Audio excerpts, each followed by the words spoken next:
किसी गांव में एक ब्राह्मण रहा करते थे।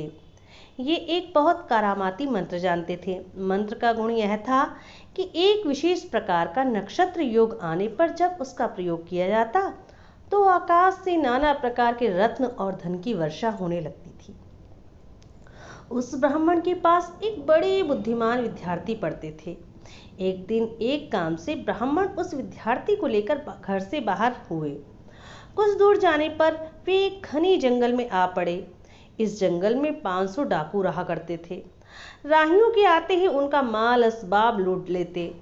उस ब्राह्मण और विद्यार्थी की भी यही दशा हुई। डाकुओं ने उन्हें बांध लिया। राहगीरों के पास सदा रुपया पैसा नहीं रहा करता था, फिर भी डाकू उनको नहीं छोड़ते।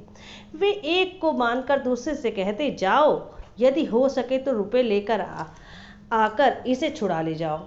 यदि बाप बेटे को कभी पकड़ लेते तो लड़के को बांध कर रख लेते और बाप को रुपया ले आने को भेजते। यदि माँ बेटी को पकड़ते तो बेटी को रखकर माँ को रुपया लेकर आने को कहते। इसी तरह यदि 2 भाइयों को पकड़ते तो छोटे को रखकर बड़े भाई को रुपया लाने के लिए कहते। गुरु और चेला को पकड़ते तो गुरु को रखकर चेले को भेजते। इसी के अनुसार उन्होंने ब्राह्मण को पकड़ रखा और शिष्य को रुपया पैसा ले आने के लिए भेज दिया। जाते समय शिष्य ने गुरु को नमस्कार करके कहा, मैं 2-1 दिन के भीतर ही लौटूंगा, आप डरिएगा मत, किंतु एक काम आपको करना होगा। आपको मैं सावधान किए जाता हूँ। आज धन वर्षण का योग है। ऐसा ना हो कि आप दुख से कातर होकर धन वर्षा करें। यदि करेंगे तो आप खुद भी मरेंगे और ये 500 डाकू भी मरेंगे। शिष्य ऐसा कहकर रुपए के लिए घर की ओर चले। संध्या समय पूर्व की ओर चांद उगने लगा। ब्राह्मण ने देखा नक्षत्र योग आ रहा है। देखकर उन्होंने सोचा, अच्छा, धन के लिए ना ही डाकू हमको नाना प्रकार के कष्ट दे रहे हैं, यह धनवर्षण योग का तो दिखाई देता है, मैं इतना कष्ट क्यों सहूं। मैं इसी समय मंत्र के बल से धन वर्षा कर इन्हें देकर क्यों न चला जाऊं। यही सोचकर उन्होंने कहा, क्यों जी, तुम लोगों ने मुझे क्यों पकड़ा है? कहना व्यर्थ है, उन्होंने जवाब दिया। धन के लिए?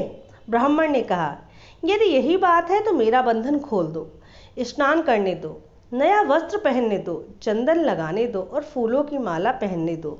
डाकुओं ने वैसा ही किया।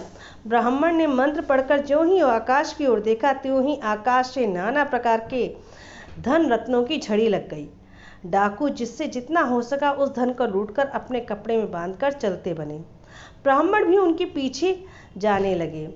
कुछ दूर जाने के बाद अचानक 500 अन्य डाकू आ गए। उन्होंने इन डाकुओं को रोक लिया। पहले के डाकुओं ने कहा, हमको क्यों रोकते हो? नयों ने जवाब दिया, धन के लिए। पहले के डाकुओं ने कहा, अगर यही बात है तो इस ब्राह्मण से मांगो, इसके आकाश की ओर देखते ही धन की वर्षा होती है, इसी ने हमको धन दिया है। नए डाकुओं ने पहले डाकुओं को छोड़कर ब्राह्मण को ही पकड़ लिया। बोले, बाबा जी, हम लोगों को भी धन दो। ब्राह्मण ने कहा, बहुत अच्छा, यदि यही चाहते हो तो धनवर्षा का योग साल भर के बाद आता है। साल भर ठहरो, उस योग के आने पर मैं धन वर्षा कर तुम्हें भी दूंगा। डाकू बिगड़ उठे। बोले, क्यों रे दुष्ट ब्राह्मण, इनके लिए अभी वर्षा हुई और हम लोगों के लिए होगी साल भर बाद। यही कहकर उन्होंने उसे काटकर रास्ते पर फेंक दिया और साथ ही दौड़कर डाकुओं को भी पकड़ लिया। फिर क्या था, दोनों दलों में भयंकर मारामारी शुरू हुई। कितने ही मरे, कितने ही बचे। जो बचे उनको फिर गोलमाल शुरू हुआ। इस प्रकार अंत में सिर्फ 2 आदमी बचे गए। शेष सभी मारकाट में समाप्त हो गए। ये बचे हुए आदमी सारा धन रत्न लेकर जाते जाते एक गांव के पास आए।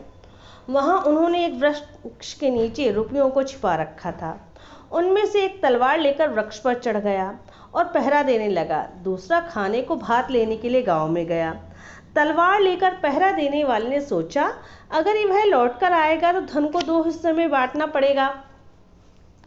यह सोचकर उसने तलवार को संभाल कर पकड़ लिया और उसके आने की राह देखने लगा।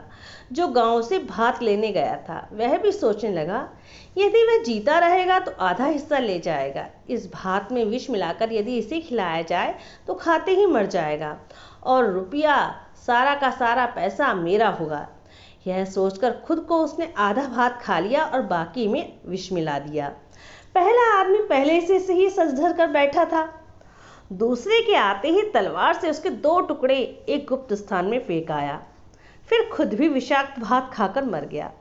इधर गुरु को छुड़ाने के लिए शिष्य रुपया पैसा लेकर 2-1 दिन के भीतर ही आ पहुंचे। उन्होंने आकर देखा गुरु वहां नहीं है और धन रत्न चारों ओर बिखरा पड़ा है। वे समझ गए कि गुरु ने उनकी बात न सुनी। वे धन वर्षा करके सबके साथ स्वयं भी विनष्ट हो गए।